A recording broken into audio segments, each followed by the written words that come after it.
Hello, I'm Transformers fan G138, and I'm here with a video review of Transformers Generations Fall of Cybertron Starscream. And this guy is kinda awesome. And by kinda awesome, I mean really good mold. And this probably rivals or beats the Classics version of the mold. Yeah, he's a little bit hollow, but to be honest, no more than the Classics one is. Okay. So, yeah, he looks like a Cybertronian jet. Kind of vaguely reminds me of Cybertron Starscream, with the whole triangle thing up here. Maybe I'd like a little bit of hinge in there, because in the show they did move. Not the show, sorry, the video game they did move. And I dig the whole forward swept wings. I really like forward swept wings, design-wise. You know, I'd buy instantly in a heartbeat the rest of the Seekers if they produced them. Which, it's not impossible, they might. This is honestly, I think, probably better than the Classics mold. Which, I don't say that a lot, especially about Transformers these days.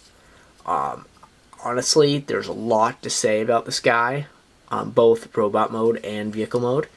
I think this one is the one I think they put the most effort into.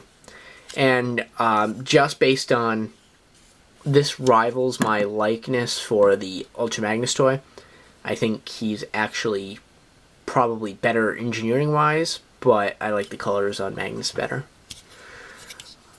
Anyway. So he's got, it's hard to see because the purple they use is really close to the red of the wings, but he does have two Decepticon logos on his wings. I would like if they did the whole, like they used to with the white border around everything, but they haven't done that in a while. I'm looking around my room right now, and last time they did it was probably Transformers Universe. Yeah, I'm looking at him. Ratchet. Here's the last one I see with the whole white border around the Autobot logo. Anyway, that being said, not bad. I really like the jet mode. It's like, whoosh. There is definitely no landing gear on here, but that's perfectly fine by me. For the most part, there's not too many paint applications. But there is, you know, a decent amount, like the guns, the Autobot logos, some pink, purplish echo up here and here. That really brings out the detail that they didn't have to paint, which I've been disappointed if they didn't, but I wouldn't be surprised if they didn't. So, really impressive there. The whole cockpit being orange, translucent plastic is nice. I really like this mold. So, his weapons are kind of cool. They rotate, and these inside rotate as well. It's hard to see on the camera, but anyway, go ahead and pull these off, and then the weapons can clip together, and you spin one, and the other one spins. I forget what they called this in the video game exactly, but it's whatever one that was default on B or whatever. I don't know. It was pretty. It's definitely not my favorite weapon. I honestly wanted to hate this weapon. I wanted to hate this figure just because of this weapon, because I think it looks like an incredibly stupid weapon. But in hand, it's very fun and actually very awesome. So I take back anything I would have said about this weapon before I bought the figure. So it's not a very Starscreamish weapon, but it's not bad. So onward to the figure. So basically, to transform him, we pop the legs off of the main robot, flip the nose cone in, flip this down, and it literally plugs in. Flip the toes out. A lot of people complain about the feet. I don't have an issue with it. That's just me. Pull the arms down and out, like so. The wings fold back, then we're going to flip up the head, bend this, sandwich it back. Swear, this is not as complicated as I'm making it look. I swear. There. And then this plugs in back there as well. Next, we flip these back and turn the head around. And there you have a new Starscream.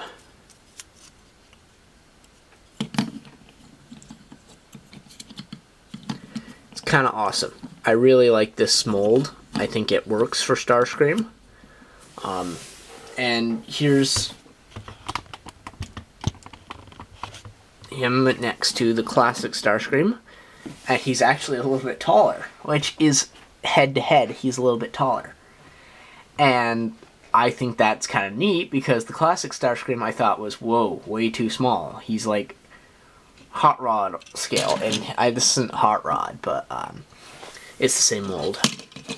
Like, you know, it really fits a little bit better with the classic stuff than this Starscream does. And, you know, he's got the whole thing. I wish he had a little bit more solid piece here in the back, but, you know, it's not bad. The added bonus of this is this guy's the version of Starscream that's currently in the IDW comic books, so that's kind of cool. For a while they were using the Masterpiece style, and then they were, you know, they were using the whole movie F-22 style for a while, but without the whole movie-verse robot mode. So as far as his gun goes, he can kind of hold it.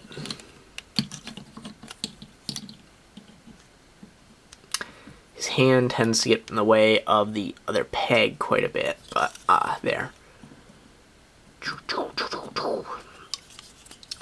There's peg on the bottom of his arm here. Yeah, that's pretty much it. You can separate them and put one on each arm. A little bit closer to his null rays. Not quite. Wish he did have his null rays, or in a way he can attach them at least, like a peg here or here. I think Hasbro could have easily designed that just for collectors, so you could, or fans, so they can just clip these on up here and they would look fine. Like this. They would look completely fine. That would have been a nice little nod. But, you know, it wouldn't have actually not cost them a lot of plastic at all, because, you know, literally it would just be... They could have done it. They didn't, but they could have. That's the only downside I find to this figure. A lot of people would complain he doesn't have a lot of paint apps, but he doesn't need a lot of paint apps either.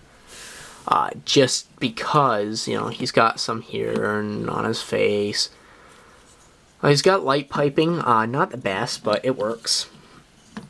He's got paint apps on this guy, which, you know, it's not...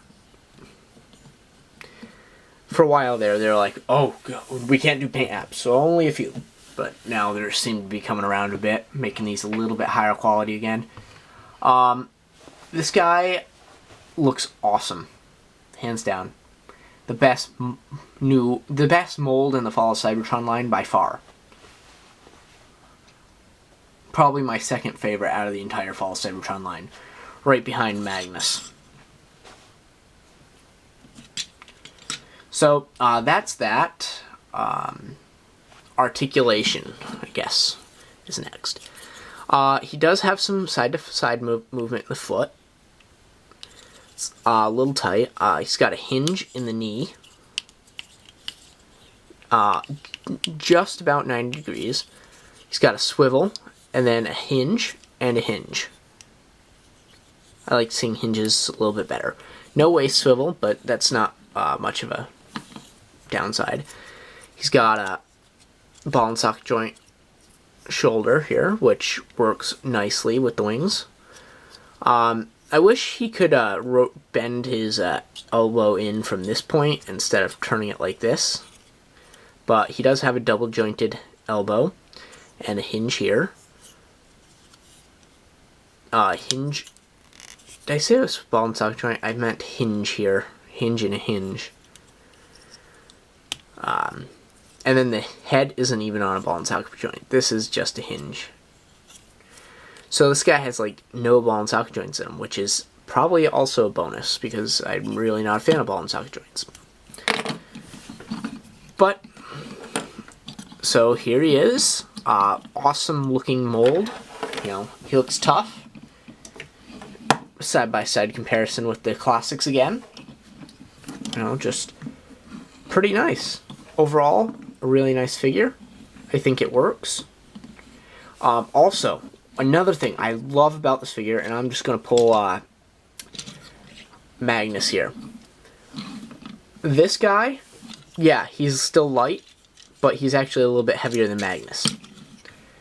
But, yes, you can still see some hollowness in here, which is fine.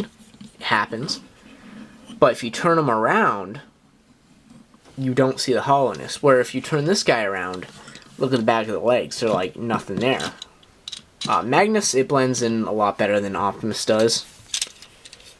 Optimus just screams a bunch of, you know, emptiness. So, Starscream definitely has a leg up there. So, yes, he looks more solid. Not that he is. He looks more solid.